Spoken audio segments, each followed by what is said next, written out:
ધોરણ 6 વિજ્ઞાન પ્રકરણ 2 આહારના ઘટકો કોમ્પોનન્ટ્સ ઓફ ફૂડ. પ્રકરણ 1 માં આપણે એવા ખાદ્ય પદાર્થોની યાદી બનાવી હતી જેને આપણે ખાઈએ છીએ.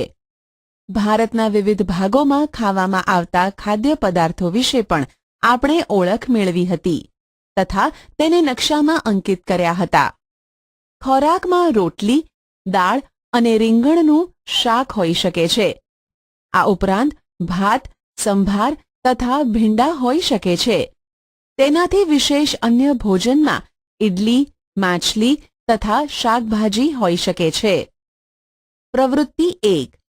ખરેખર આપણા આહારમાં અનાજની બનેલી ઓછામાં ઓછી એક વસ્તુ તો હોય છે. બીજા ખાદ્ય પદાર્થોમાં દાળ અથવા માંસની કોઈ વાનગી તથા શાકભાજી હોઈ શકે છે. તેમાં દહીં, છાશ તથા અથાણું પણ સામેલ થઈ શકે છે. વિવિધ ક્ષેત્રોના આહારના કેટલાક ઉદાહરણો કોષ્ટક 2.1 માં આપવામાં આવ્યા છે. પ્રકરણ 1 માં દર્શાવેલ પ્રવૃત્તિ 2 માં તમે દર્શાવેલ ખોરાકને પસંદ કરી આ યાદીમાં કેટલાક અન્ય ખોરાકને ઉમેરો તથા તેની કોષ્ટક 2.1 મુજબ યાદી બનાવો. ક્યારેક આપણે આપણા ભોજનમાં વિવિધ પ્રકારનો ખોરાક લઈ શકતા નથી. જ્યારે આપણે પ્રવાસ પર નીકળ્યા હોઈએ ત્યારે આપણે તે જ ખાઈ લઈએ છીએ જે રસ્તામાં ઉપલબ્ધ હોય. આપણામાંથી કેટલાક માટે તે શક્ય નથી હોતું કે તે આ બધા ખોરાકની વાનગી પ્રત્યેક સમયે ખાઈ શકે.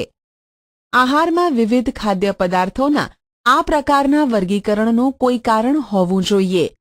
શું તમે માનો છો કે આપણા શરીરને વિશિષ્ટ ઉદ્દેશ માટે વિવિધ પ્રકારના ભોજનની આવશ્યકતા હોય છે? વિભિન્ન પ્રકારના ખાદ્ય પદાર્થોમાં શું હોય છે? What do different food items contain? આપણે જાણીએ છીએ કે દરેક ખોરાકની વાનગી એક અથવા વધારે પ્રકારની સામગ્રી ઘટકોથી બને છે કે જે આપણને વનસ્પતિ અથવા પ્રાણીઓમાંથી મળે છે. આપણા આહારમાં શરીર માટે જરૂરી કેટલાક આવશ્યક ઘટકો હોય છે જેને પોષક દ્રવ્યો કહે છે. આપણા આહારના મુખ્ય પોષક દ્રવ્યો કાર્બોદિત, પ્રોટીન, ચરબી, વિટામિન તથા ખનિજ ક્ષારો છે. આ ઉપરાંત આહારમાં પાચક રેસાઓ તથા પાણી પણ સામેલ છે જેની આપણા શરીરને આવશ્યકતા છે. શું બધા ખાદ્ય પદાર્થોમાં આ બધા પોષક દ્રવ્યો ધરાવે છે? કેટલીક સામાન્ય પદ્ધતિ દ્વારા આપણે તે જાણી શકીએ છીએ કે કાચી સામગ્રી તથા રાંધેલા ખોરાકમાં એક અથવા વધારે પોષક દ્રવ્યો હાજર હોય છે. કાર્બોદિત, પ્રોટીન તથા ચરબીના પરીક્ષણ અન્ય પોષક દ્રવ્યોના પરીક્ષણની સરખામણીમાં સરળ છે. ચાલો આપણે આ પરીક્ષણોને કરીને તારણને કોષ્ટક 2.2 માં લખીએ. આ પરીક્ષણોને કરવા માટે તમે આયોડીન, કોપર સલ્ફેટ તથા કોસ્ટિક સોડાના દ્રાવણોની જરૂર પડશે. તમને કેટલીક ટેસ્ટ ટ્યુબ, કસનળી તથા ડ્રોપરની પણ જરૂરિયાત પડશે. આ પરીક્ષણ રાંધેલા ખોરાક તથા કાચી સામગ્રી પર કરો. આ પરીક્ષણોથી મળેલ તારણોને કોષ્ટક 2.2 માં લખી શકો છો. આ કોષ્ટકમાં કેટલીક ખાદ્ય સામગ્રી દર્શાવવામાં આવેલ છે. તમારું પરીક્ષણ તેની ઉપર અથવા અન્ય હાજર ખાદ્ય પદાર્થ પર કરી શકો છો. આ પરીક્ષણો સાવધાનીપૂર્વક કરો તથા કોઈ પણ રસાયણને ખાવાનો અથવા ચાખવાનો પ્રયાસ કરશો નહીં. જો જરૂરી દ્રાવણ તૈયાર સ્વરૂપે ન હોય તો તમારા શિક્ષક તેને અહીં દર્શાવ્યા મુજબ તૈયાર કરી શકે છે. ચાલો વિવિધ ખાદ્ય પદાર્થોનું પરીક્ષણ કરીને જોઈએ કે તેમાં કાર્બોદિત હાજર છે કે નહીં. કાર્બોદિત ઘણા પ્રકારના હોય છે. આપણા ભોજનમાં જોવા મળતા કાર્બોદિત સ્ટાર્ચ તથા શર્કરાના સ્વરૂપમાં હોય છે. જો કોઈ ખાદ્ય પદાર્થમાં સ્ટાર્ચ હોય તો આપણે તેનું સરળતાથી પરીક્ષણ કરી શકીએ છીએ. આયોડીનનું મંદ દ્રાવણ બનાવવા માટે પાણીથી અડધી ભરેલ ટેસ્ટ ટ્યુબમાં ટિંચર આયોડીનના કેટલાક ટીપા નાખો. કોપર સલ્ફેટનું દ્રાવણ બનાવવા માટે 100 મિલીલીટર પાણીમાં 2 ગ્રામ કોપર સલ્ફેટ ઓગાળવામાં આવે છે. 100 મિલીલીટર પાણીમાં 10 ગ્રામ કોસ્ટિક સોડા ઓગાળવાથી જરૂરી કોસ્ટિક સોડાનું દ્રાવણ બની જાય છે. પ્રવૃત્તિ 2. સ્ટાર્ચનું પરીક્ષણ.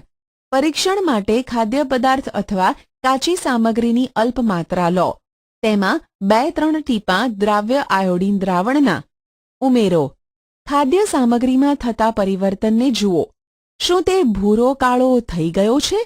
આ ભૂરો કાળો રંગ સ્ટાર્ચની હાજરી સૂચવે છે. આ પરીક્ષણને અન્ય કોઈ ખાદ્ય સામગ્રી સાથે પુનરાવર્તન કરીને તપાસ કરો કે કયા પદાર્થમાં સ્ટાર્ચ છે. તમારા તારણોને કોષ્ટક 2.2 માં લખો. પ્રોટીન માટેનું પરીક્ષણ. પરીક્ષણ માટે ખાદ્ય સામગ્રીની થોડીક માત્રા લો. જો તે ઘન હોય તો તેની પેસ્ટ, લુગદી અથવા પાવડર બનાવવાની જરૂરિયાત પડે છે. ખાદ્ય પદાર્થની થોડી માત્રાને વાટીને તેનો પાવડર એક સાફ ટેસ્ટ ટ્યુબમાં લો. તેમાં 10 ટીપાં પાણીના ઉમેરી બરાબર હલાવો. હવે ડ્રોપરની મદદથી ટેસ્ટ ટ્યુબમાં 2 ટીપાં કોપર સલ્ફેટના દ્રાવણના તથા 10 ટીપાં કોસ્ટિક સોડાના દ્રાવણના નાખો. બરાબર હલાવીને ટેસ્ટ ટ્યુબને થોડા સમય માટે રહેવા દો. તમે શું જોયું? શું ટેસ્ટ ટ્યુબમાં રહેલ પદાર્થ જાંબલી રંગનો થઈ ગયો? જાંબલી રંગ ખાદ્ય પદાર્થમાં પ્રોટીનની હાજરી દર્શાવે છે.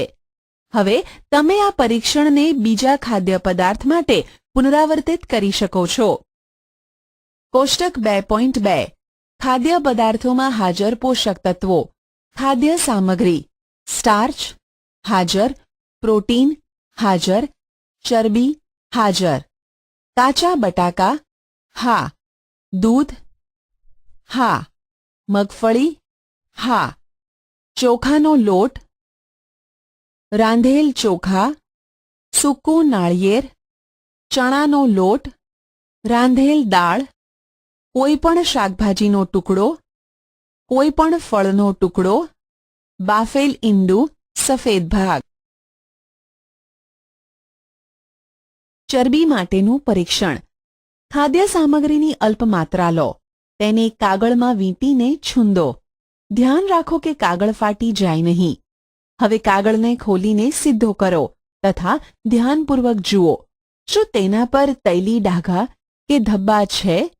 કાગળને પ્રકાશની સામે લાવો. શું તમને ધબ્બામાંથી પસાર થઈને આવતો ધૂંધળો પ્રકાશ દેખાય છે? કાગળ પર તેલના ડાઘા, લિપિડ, ચરબીની હાજરી સૂચવે છે. ખાદ્ય પદાર્થ કે સામગ્રીમાં ક્યારેક પાણીની હાજરી પણ હોઈ શકે છે. આ સ્થિતિમાં આ પદાર્થોને કાગળ પર ધીમે ધીમે ઘસો તથા થોડા સમય માટે કાગળને સૂકવી દો. તેથી જો ખાદ્ય પદાર્થમાં પાણી હોય તો તે સુકાઈ જાય. ત્યારબાદ કાગળ પર તેલના ડાઘા ઉપસ્થિત ન હોય તો તે ખ્યાલ આવે છે કે ખાદ્ય પદાર્થમાં ચરબી ગેરહાજર છે. આ પરીક્ષણ શું દર્શાવે છે? શું ચરબી, પ્રોટીન તથા સ્ટાર્ચ એ બધા ખાદ્ય પદાર્થોમાં હાજર છે જેનું તમે પરીક્ષણ કર્યું છે? શું કોઈ એક ખાદ્ય પદાર્થમાં એક કરતાં વધુ પોષક દ્રવ્યો હાજર હોય છે? શું તમને કોઈ એવો ખાદ્ય પદાર્થ મળ્યો કે જેમાં આમાંથી કોઈ પણ પોષક દ્રવ્ય હાજર ન હોય? આપણે 3 પોષક દ્રવ્યો કાર્બોદિત, પ્રોટીન તથા ચરબી માટે ખાદ્ય પદાર્થોનું પરીક્ષણ કર્યું. વિટામિન તથા ખનિજ ક્ષાર જેવા અન્ય પોષક દ્રવ્યો પણ આપણા વિભિન્ન ખાદ્ય પદાર્થોમાં હાજર હોય છે. આ બધા પોષક દ્રવ્યોની આપણને શા માટે આવશ્યકતા રહેલી છે? વિવિધ પોષક દ્રવ્યો આપણા શરીર માટે શું કાર્ય કરે છે? What do various nutrients do for our body? કાર્બોદિત મુખ્યત્વે આપણા શરીરને શક્તિ પ્રદાન કરે છે. ચરબીથી પણ શક્તિ કે ઊર્જા પ્રાપ્ત થાય છે. વાસ્તવિકતા એ છે કે સમાન જથ્થાના કાર્બોદિતની સરખામણીમાં ચરબીમાંથી વધુ ઊર્જા પ્રાપ્ત થાય છે. ચરબી અને કાર્બોદિત યુક્ત ખોરાકને ઊર્જા આપવાવાળા ખોરાક પણ કહે છે. પ્રોટીનની આવશ્યકતા શરીરની વૃદ્ધિ તથા સમારકામ માટે હોય છે. પ્રોટીનયુક્ત ખોરાકને શરીરવર્ધક ખોરાક પણ કહે છે. વિટામિન શરીરને રોગોથી રક્ષણ આપે છે. વિટામિન આપણી આંખ, હાડકાં, દાંત અને પેઢાઓને સ્વસ્થ રાખવામાં મદદ કરે છે. વિટામિન ઘણા પ્રકારના હોય છે, જેને અલગ અલગ નામથી ઓળખવામાં આવે છે. તેમાંથી કેટલાક vitamin A, vitamin C, vitamin D, vitamin E અને વિટામિન કેના નામથી ઓળખવામાં આવે છે. આ ઉપરાંત વિટામિનનો એક સમૂહ છે જેને વિટામિન બી કોમ્પ્લેક્સ કહે છે. આપણા શરીરને વિટામિનોની અલ્પ માત્રામાં આવશ્યકતા રહેલી હોય છે. વિટામિન એ આંખો તથા ત્વચાને તંદુરસ્ત રાખે છે. વિટામિન સી ઘણા બધા રોગોની સામે લડત આપવામાં મદદ કરે છે. વિટામિન ડી આપણા હાડકાં તથા દાંત માટે કેલ્શિયમનો ઉપયોગ કરવામાં આપણા શરીરની મદદ કરે છે. વિવિધ વિટામિનથી ભરપૂર ખોરાક આકૃતિ 2.6 થી આકૃતિ 2.9 માં દર્શાવેલ છે. આપણું શરીર પણ સૂર્યના પ્રકાશની હાજરીમાં વિટામિન ડી બનાવે છે. આપણા શરીરને ખનિજ ક્ષારોની અલ્પ માત્રામાં આવશ્યકતા હોય છે. શરીરના યોગ્ય વિકાસ તથા સારા સ્વાસ્થ્ય માટે પ્રત્યેક ખનિજ ક્ષાર આવશ્યક છે. વિવિધ ખનિજ ક્ષારોના કેટલાક સ્ત્રોતો આકૃતિ 2.10 માં દર્શાવેલ છે. મુખ્યત્વે ખાદ્ય પદાર્થોમાં એકથી વધુ પોષક દ્રવ્યો હોય છે. તમે પણ કોષ્ટક 2.2 માં તારણોને લગતા સમયે આ બાબત પર અવશ્ય ધ્યાન આપ્યું હશે. છતાં પણ કોઈ કાચી સામગ્રીમાં એક નિશ્ચિત પોષક દ્રવ્યની માત્રા બીજા પોષક દ્રવ્યની માત્રાથી વધારે હોય છે. ઉદાહરણ તરીકે ચોખામાં કાર્બોદિતની માત્રા બીજા પોષક દ્રવ્ય કરતાં અત્યંત વધારે હોય છે. આથી એવું કહી શકીએ કે ચોખા એ કાર્બોદિત સમૃદ્ધ ખોરાક છે. આ પોષક દ્રવ્યો ઉપરાંત આપણા શરીરને પાચક રેસા તથા પાણીની પણ આવશ્યકતા હોય છે. પાચક રેસા વૃક્ષાંશના નામે ઓળખાય છે. આપણા ખોરાકમાં વૃક્ષાંશ રેસાની પૂર્તતા વનસ્પતિ ઉત્પાદનોમાંથી થાય છે. વૃક્ષાંશના મુખ્ય સ્ત્રોતો અનાજ, દાળ, બટાટા, તાજા ફળો અને શાકભાજી છે. વૃક્ષાંશ આપણા શરીરને કોઈ પણ પોષક દ્રવ્ય પ્રદાન કરતા નથી. છતાં પણ તે આપણા ભોજનનો આવશ્યક ઘટક છે અને તેના જથ્થાને વધારી દેવો જોઈએ. રેસાઓ અપાચિત ખોરાકને આપણા શરીરમાંથી બહાર કાઢવામાં મદદ કરે છે. પાણી આહારમાં રહેલા પોષક દ્રવ્યોનું શોષણ કરવામાં આપણા શરીરને મદદ કરે છે. તે કેટલાક નકામા પદાર્થો જેવા કે મૂત્ર તથા પરસેવાને શરીરમાંથી બહાર કાઢવામાં પણ મદદ કરે છે. સામાન્ય રીતે આપણા શરીરને જેટલા પાણીની જરૂરિયાત છે તે પાણી આપણને એ દ્રવ્યોમાંથી પ્રાપ્ત થાય છે જેને આપણે પ્રવાહી સ્વરૂપે લઈએ છીએ, જેમ કે પાણી, દૂધ, ચા વગેરે. આ ઉપરાંત આપણે જે ખોરાક રાંધીએ છીએ તેમાં પણ પાણીનો ઉપયોગ કરીએ છીએ. ચાલો જોઈએ કે કોઈ અન્ય સ્ત્રોત આપણા શરીરને પાણી પ્રદાન કરે છે કે નહીં. પ્રવૃત્તિ 3. એક ટામેટું અથવા લીંબુ જેવું કોઈ ફળ લઈ તેને નાના નાના ટુકડામાં કાપી નાખો. શું આવું કરતી વખતે તમારા હાથ ભીના થાય છે? જ્યારે પણ તમારા ઘરમાં ફળ અથવા શાકભાજીને કાપવા, છોલવા તથા પીસવામાં આવે ત્યારે ધ્યાનપૂર્વક તેનું નિરીક્ષણ કરો. શું તમને એવા તાજા ફળ કે શાકભાજી વિશે ખ્યાલ છે કે જેમાં પાણીની માત્રા નથી હોતી? આપણે જોઈએ છીએ કે કેટલાક ખાદ્ય પદાર્થમાં પાણી હોય છે. કેટલાક અંશે આપણા શરીરની પાણીની જરૂરિયાત આવા જ પાણીથી પૂર્ણ થઈ જાય છે. આ ઉપરાંત કેટલાક ખાદ્ય પદાર્થોને રાંધતી વખતે પણ તેમાં પાણી નાખીએ છીએ. સમતોલ આહાર, બેલેન્સ્ડ ડાયટ. સામાન્ય રીતે સમગ્ર દિવસ દરમિયાન આપણે જે પણ ખાઈએ છીએ તેને આહાર કહેવાય છે. આપણા શરીરની વૃદ્ધિ અને સારા સ્વાસ્થ્યને બનાવી રાખવા માટે આપણા આહારમાં એ બધા જ પોષક દ્રવ્યો આવશ્યક માત્રામાં હોવા જોઈએ જેની આપણા શરીરને આવશ્યકતા છે. કોઈ પણ પોષક દ્રવ્ય જરૂરિયાતથી વધારે ન હોવું જોઈએ કે ઓછું ન હોવું જોઈએ. આપણા આહારમાં પર્યાપ્ત માત્રામાં રેસાઓ તથા પાણી પણ હોવા જોઈએ. આ પ્રકારના આહારને સમતોલ આહાર કહે છે. શું તમે વિચારો છો કે પ્રત્યેક વય જૂથના માણસોને એક જ પ્રકારના આહારની આવશ્યકતા હોય છે?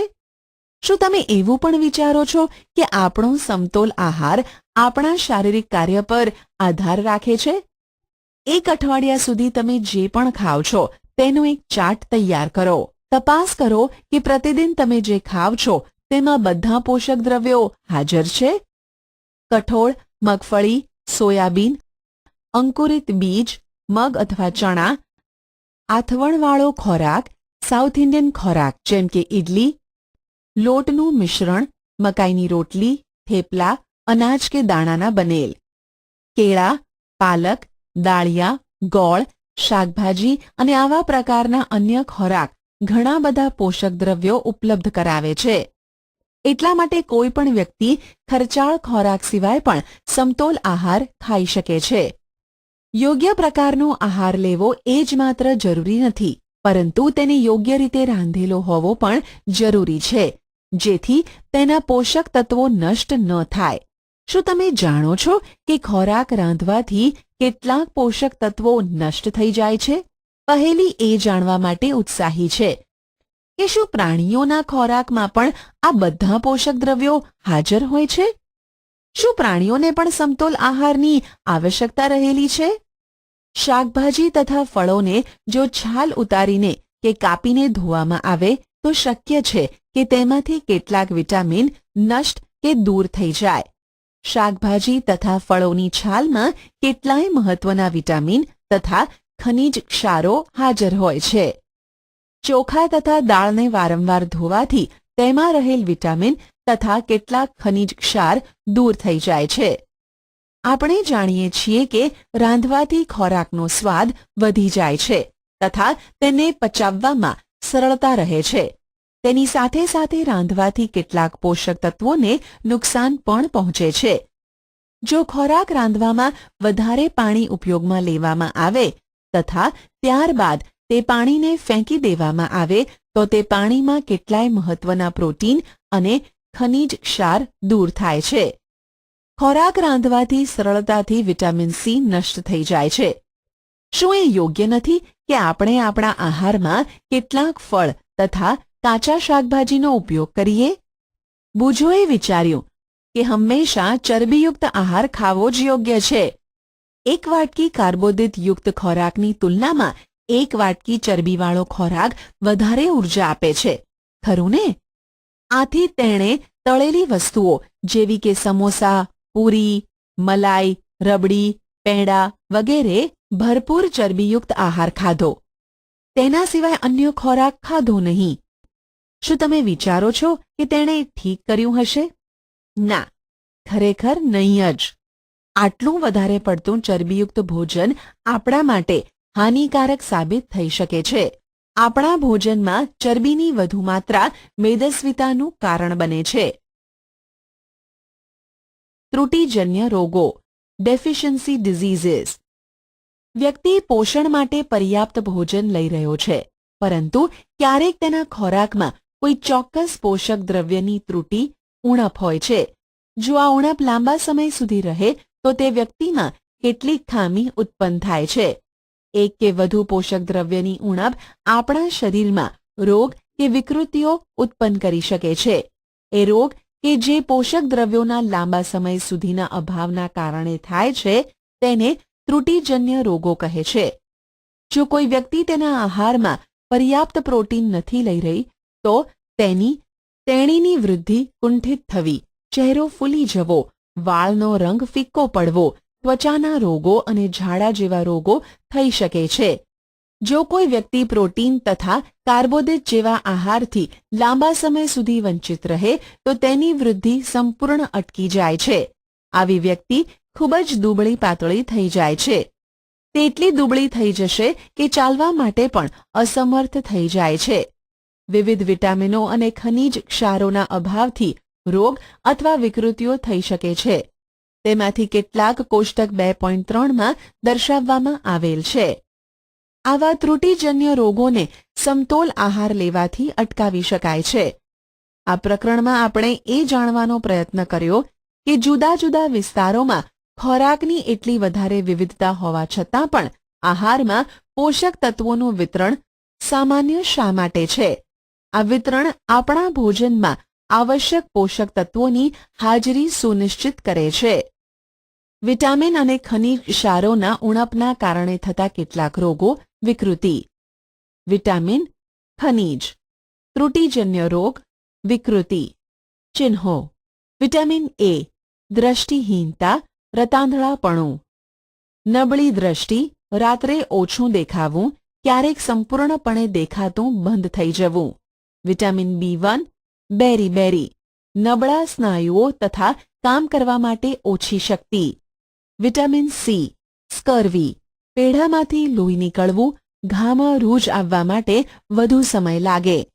વિટામિન ડી, રિકેટ્સ, સુક્તાન, હાડકાંઓનું નાજુક બનીને વળી જવું.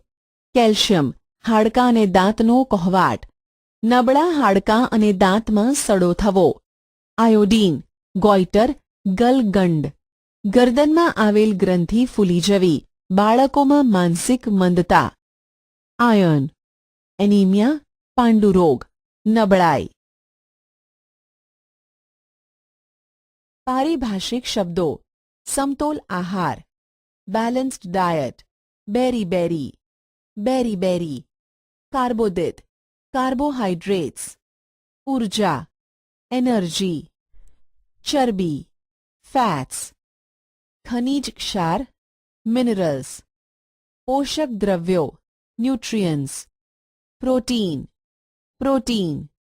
રેસા, વૃક્ષાંશ, રફેજ, સ્કર્વી, સ્ટાર્ચ, વિટામિન.